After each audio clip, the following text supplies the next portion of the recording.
कहा निर्मल आपका हृदय हो सकता है लेकिन आपका एटीट्यूड बिल्कुल करंट वाला है। निर्मल से पूछ रही थी, मैंने कहा आप भी कोई खेल खेलते हो क्या? तो उसने कहा मैं तो स्कूल से ही राजनीति करता हूँ, मैं भी एक ही खिलाड़ी जाती हूँ सामने सारी टीमों में और पकड़वाती नहीं हूँ। तो मैं अभी निर्मल से मजाक कर रही थी और मैं राजनीतिक भाषण नहीं देती हूँ शादियों में और उसूलों की राजनीति करती हूँ। नहीं मत करो, आप कोई भी कुछ करे रिएक्ट मत करो। स्वर्गीय मुल्तान राम जी जानी की स्मृति में आयोजित कबड्डी प्रतियोगिता के आयोजनकर्ता किसान छात्र संघ अध्यक्ष पुखराज जी लेगा, उपाध्यक्ष श्रवण जी विश्नोई व समस्त छात्र संघ के संरक्षण जिन्होंने आज एक बहुत ही खूबसूरत और जोश और उत्साह से भरा यह आयोजन आयोजित किया। आज के विशिष्ट अतिथि इंटरनेशनल कबड्डी प्लेयर मोहित छिल्लर जी, संघर्ष की छात्र राजनीति का भी सबसे लोकप्रिय नाम राजस्थान में निर्मल चौधरी जी, सम्मानित मंच जोश और लबरेज से यहां पर आए और नहीं मत करो, आप कोई भी कुछ करें रिएक्ट मत करो। जोश और उत्साह से लबरेज यहां पर आए किसान वर्ग के सभी उपस्थित बुजुर्गगण व युवा साथियों, कबड्डी के इस मैच के लिए मैं आप सबके आयोजकों को विशेषकर धन्यवाद देती हूं कि किसान संघ ने जो प्रतियोगिता रखी है उससे आज किसान वर्ग के युवा यहां बीच में आकर एकत्रित हुए हैं। और मैं राजनीतिक भाषण नहीं देती हूं शादियों में और राजनीतिक भाषण नहीं देती हूं ऐसे प्रोग्राम्स में, मैं उसूलों की राजनीति करती हूं। और मैं यहां पर जब खेल की भावना से खेल खेला जाए तो हमें सीखने की जरूरत है कि आज हम यहां से क्या लेकर जाएं।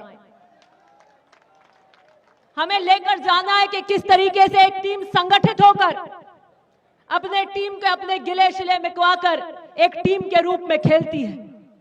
जब किसान छात्र और किसानों का नाम दो तो किसान एकता का झंडा उठाने की भी बात किया करो। बात जब उसूलों पे आ जाए तो टकराना जरूरी होता है, जिंदा को जिंदा नजर आना जरूरी होता है। ये मैंने एक मंच साझा किया था निर्मल के साथ में, तो मैं अभी निर्मल से मजाक कर रही थी जब ये भाषण दे रहे थे कि अपनी बात पे रहना अधिक जरूरी है और जब पाला मांड लो तो फिर पीछे नहीं हटना चाहिए। तो मैंने कहा निर्मल आपका हृदय हो सकता है लेकिन आपका एटीट्यूड बिल्कुल करंट वाला है। मोहित छिल्लर जी से मैं बोल रही थी जब कबड्डी का मैच हो रहा था, मैंने कहा जब मैं बचपन में कभी कबड्डी खेलती थी तो कबड्डी कबड्डी कबड्डी कबड्डी कबड्डी करते थे, ये क्या बोल नहीं रहे? तो उन्होंने कहा नहीं, आजकल प्रचलन बदल गया है, अब इसको सांस से थकने के लिए धीरे बोलते हैं कबड्डी कबड्डी कबड्डी। मैंने कहा चलिए ये तो कबड्डी का मंच है, हम भी प्लेयर हैं लेकिन हम राजनीतिक कबड्डी के खेल प्लेयर हैं। सब अपना अपना परिचय दे रहे थे, छिल्लर जी अपना बता रहे थे, निर्मल अपना संघर्ष बता रहे थे। मुझे राजनीतिक परिचय देने की आवश्यकता नहीं है क्योंकि मैं तो आप ही के बीच में बड़ी हुई हूं। हाँ, लेकिन एक बात मैं जरूर कहूंगी कि जो राजनीति का पाला मंडता है और आप एक खिलाड़ी कबड्डी में वहां सामने जाता है, मैं भी एक ही खिलाड़ी जाती हूं सामने सारी टीमों में और पकड़वाती नहीं हूं।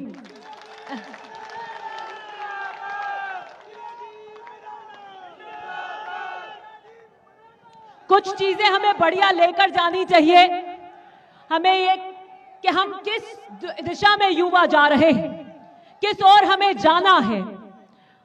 हमें नशे की लत से दूर रहना है, शिक्षा का अलग जगाना बहुत जरूरी है। शिक्षा ही एकमात्र माध्यम है जो भविष्य, समाज, प्रदेश और पूरे भारत के मानचित्र को बदल सकता है। अगर प्रगति हुई है तो शिक्षा के माध्यम से हुई।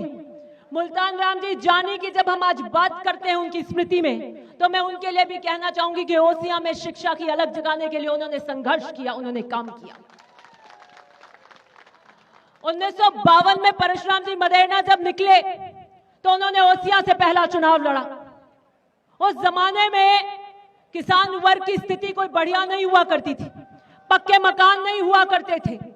उस वक्त उन्होंने कानून की विधि की पढ़ाई करी और वो आए। इसलिए अगर आप कहीं से भी वो धोरों की धरती से निकले थे। कोई काली कोई धौली सड़क नहीं हुआ करती थी, बहुत मुश्किल से ट्रेन हुआ करती थी, कोई ऊंटों पे जाते थे। पहले 2 चुनाव भी उन्होंने ऊंटों पे लड़े थे, गाड़ियां नहीं हुआ करती थी। पैदल प्रचार करते थे, कंबल डालकर, पैरों में खून के छाले हो जाते थे। लेकिन उन्होंने बदला के समाज की, किसान कौम की स्थिति को बदलना है तो शिक्षा से बदला जाएगा, फिर राजनीति से ऊपर स्तर उठाया जाएगा। राजनीति को सेवा के माध्यम से माना गया। और मैं यही कहना चाहती हूं कि बहुत सारी चीजें चाहे आप खेल के माध्यम से सीखें, किसी खिलाड़ी से सीखें, किसी राजनीतिक व्यक्ति से सीखें, तो जरूरी है कि आप उसमें उसकी जो बढ़िया बातें हैं उसको उठाकर लेकर चलें।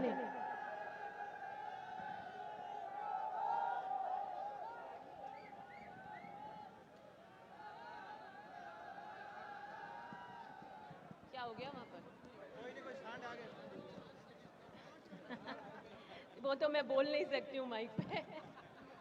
आरज़ू जीने की हो तो चट्टानों की तरह जियो, आरज़ू जीने की हो तो चट्टानों की तरह जियो, वरना पत्तों की तरह तो हवा भी ले जाएगी। मैं निर्मल से पूछ रही थी, मैंने कहा आप भी कोई खेल खेलते हो क्या? तो उसने कहा मैं तो स्कूल से ही राजनीति करता हूं। मैंने कहा नहीं, चलो मैंने तो स्कूल से नहीं राजनीति करी, मैं तो राजनीतिक जीवन से आई, तभी मैंने जिम्मेदारी संभाली। मुझे खुशी है कि आज चाहे वो खिलाड़ी जगत से हो, यहाँ पे आयोजक हो या स्टेज हो, सब किसी ना किसी जगह पर अपना संघर्ष और अपना योगदान अपने समाज, अपने गांव के लिए कर रहे हैं। और हमें लगता है कि हमें ऊपर उठकर, राजनीतिक दल की विचारधारा से ऊपर उठकर, तेरा मेरा छोड़कर, कई ऐसे प्रोग्राम्स होते हैं, कई ऐसी जगह होती हैं जहां इससे ऊपर उठकर बात करनी चाहिए। मैंने कांटों से नहीं फूलों से चोट खाई है, हर सितम में तेरा सहता हूं, क्या तूने देखा नहीं? तुम तकल्लुफ को भी अखलाक समझते हो, तुम तकल्लुफ को भी अखलाक समझते हो फराज, दोस्त होता नहीं हर हाथ मिलाने वाला।